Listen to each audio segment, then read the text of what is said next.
Hoje se sabe de maneira muito clara, e o Intercept está aí para confirmar e nunca foi desmentido, que usava-se a prisão provisória como elemento de tortura. Custa-me dizer isto no plenário, mas era instrumento de tortura. E quem defende tortura não pode ter assento na Corte Constitucional.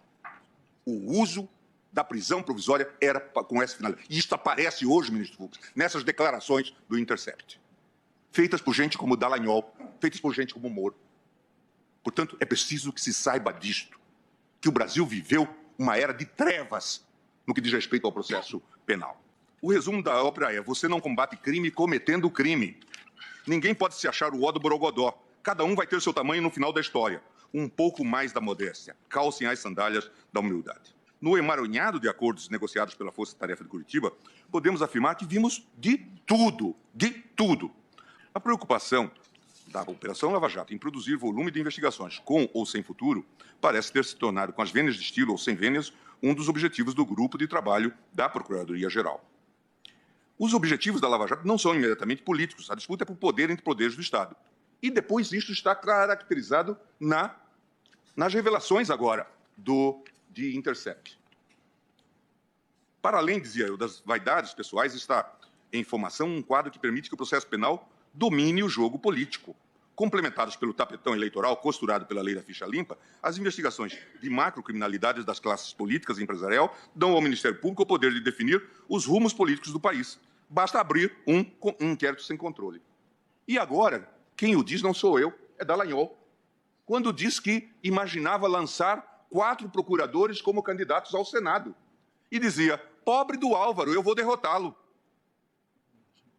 Porque só tem uma vaga e a vaga é minha. Era um sujeito tão vaidoso que dialogava com o espelho, no caso, o Telegram. Contando isso. Veja, o Partido dos Procuradores. Um projeto político. E não sou eu que estou... Mas eu disse isso antes. Mas, presidente, é muito interessante agora a análise, e eu não vou ter tempo de fazer isto de maneira aprofundada, certamente terei em outras oportunidades, das mensagens que vêm do Intercept. Não parece haver dúvida de que o juiz Moro era o verdadeiro chefe da Força Tarefa de Curitiba.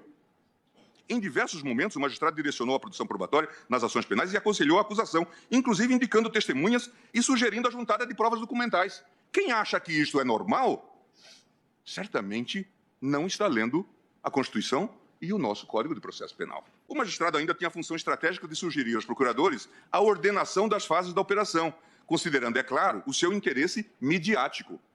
O quadro de esquizofrenia nas funções de juiz não chega a passar despercebido pelos próprios membros da Força Tarefa. Em mensagem atribuída à doutora Monique Schecker, a procuradora demonstra ter clareza que Moro viola sempre o sistema acusatório e é tolerado por seus resultados. Está aqui no Intercept. Aqui não há como deixar de reconhecer que a própria dignidade dos membros do Supremo foi vilipendiada, presidente, em diversos episódios desta triste tragédia. Em um dos lamentáveis episódios descobertos, após a Polícia Federal ter anexado aos autos um processo da Lava Jato, indícios probatórios envolvendo autoridades com foro no STF, Moro e Deltan, com o apoio da Procuradoria-Geral da República, articularam a escolha do qual inquérito o juiz deveria encaminhar para o STF. Dallagnol teria revelado ainda que os procuradores da Lava Jato podiam contar com ele, com Fux, com o que fosse preciso. Ao saber do diálogo, Moro sagra: in Fux we trust. Até o próprio relator dos processos da Operação Lava Jato no STF, que sempre se destacou pela sua mais absoluta integridade e isenção nos seus posicionamentos, era taxado como um juiz conivente com a organização criminosa de Curitiba. Em outra conversa, Deltan aponta: caros, conversei 45 minutos com o Fachin. Ahá, o Fachin é nosso. Sequer a ministra Carmen Lúcia foi poupada. Após tomarem ciência de uma DPF ajuizada pela Rede de Sustentabilidade, houvera sido distribuída à eminente ministra, os procuradores não revelam nenhum pudor ao acusá-la de frouxa. A configuração de um quadro sistemático e reiterado de ofensas à legalidade e aos princípios constitucionais da ampla defesa dos investigados tornou-se incontroversa com o desvendamento de uma verdadeira máquina de provas ilícitas que era utilizada pela Lava Jato, muitas vezes de forma espúria, e para enganar o Judiciário e o próprio Supremo Tribunal Federal. As informações reveladas dão conta de que a Força Tarefa utilizou sistematicamente contatos informais com autoridades na Suíça, em Mônaco, e contatos com a Receita, Veja que aqui há uma passagem que eu estou omitindo de uma conversa entre Dallagnol e Roberto Lionel, que depois veio para o COAF, em que ele pede se dava para dar uma olhada informal em dados da Receita relativos a familiares do presidente Lula. Investigação informal. E depois pergunta, será que essa vista de olhos passará ao largo do seu supervisor em Brasília? Portanto, investigação informal na Receita. Elogiei e elogio e reconheço, de fato, a corrupção tinha atingido níveis preocupantes e é preciso que se combata. Mas eu sempre disse, combater crime sem cometer crimes. E antes nós não sabíamos ainda da investigação relativa à Fundação Dallagnol, que teria um fundo de 2,2 bi. Nós não sabíamos.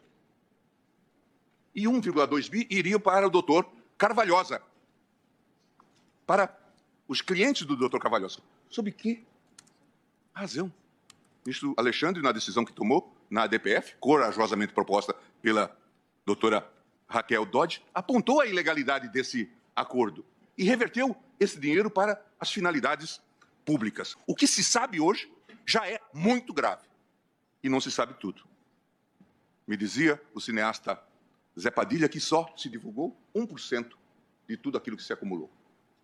Portanto, ainda há muitas novidades em torno dessa temática. Mas tudo o que há é chocante e, de fato, altamente comprometedor para aquilo que se chama uma investigação isenta.